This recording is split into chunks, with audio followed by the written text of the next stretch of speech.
नमस्ते। दोस्तों, आजकल कहानी सुनने सुनाने की परंपरा एकदम विलुप्त सी हो गई है।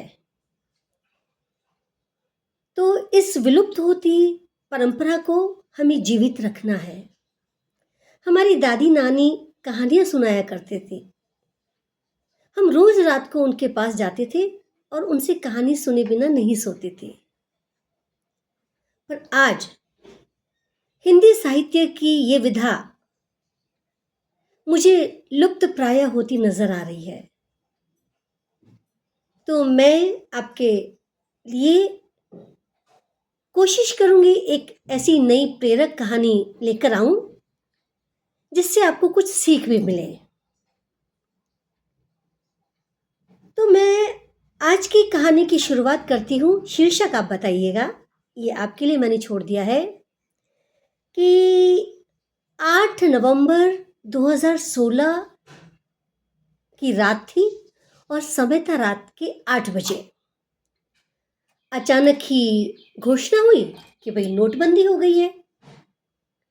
अब नन्ही सी माही जो सोने जा रही थी, नींद नहीं आई थी, उसने सुना कि माँ और दादी बड़ी परेशान हैं और बात कर रही हैं कि अब क्या होगा। क्यों? क्योंकि पापा उसके 1 सप्ताह के लिए शहर से बाहर थे। दूध वाले के पैसे, राशन वाले के पैसे, घर में जो काम करने बाई आती है उसके पैसे, क्योंकि भाई पहली तारीख आ चुकी थी। कैसे इनका भुगतान होगा? बेचारी माही को भी कुछ समझ नहीं आया कि वो कैसे मदद करे।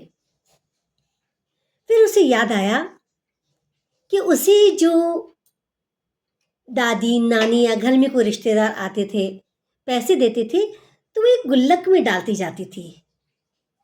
तो पता है उस मासूम माही ने क्या किया? 5th क्लास की बच्ची, देखिए उसने क्या किया कि दौड़कर अपने कमरे में वापस गई जहाँ वो पढ़ाई करती थी। वहाँ टेबल पर एक गुल्लक रखी हुई थी। उसने उसको ऐसे उठाया और दौड़कर अपनी दादी के पास आई। उनके हाथ में उसने वो गुल्लक दे दी और कहा, लीजिए दादी, इनमें से एक भी पैसा आप मेरे ऊपर खर्च मत करिएगा। ये सब घर की जरूरत के सामान के लिए है। दादी और मम्मी दोनों की आंखों में आंसू आ गए। इस नन्ही सी जान, इसके मन में कैसे विचार आए? तो बच्चों, इस प्रेरक प्रसंग को, इस कहानी को सुनाने का मेरा उद्देश्य यही है कि संस्कार घर से ही डलते हैं, जो जब हम घर के दायरे से बाहर आते हैं तो वो पल्लवित होते हैं। तो संस्कारवान बने रहिए, अपनी दादी नानी से कहानियां सुनते रहिए और कुछ ना कुछ जीवन में नया सीखते रहिए।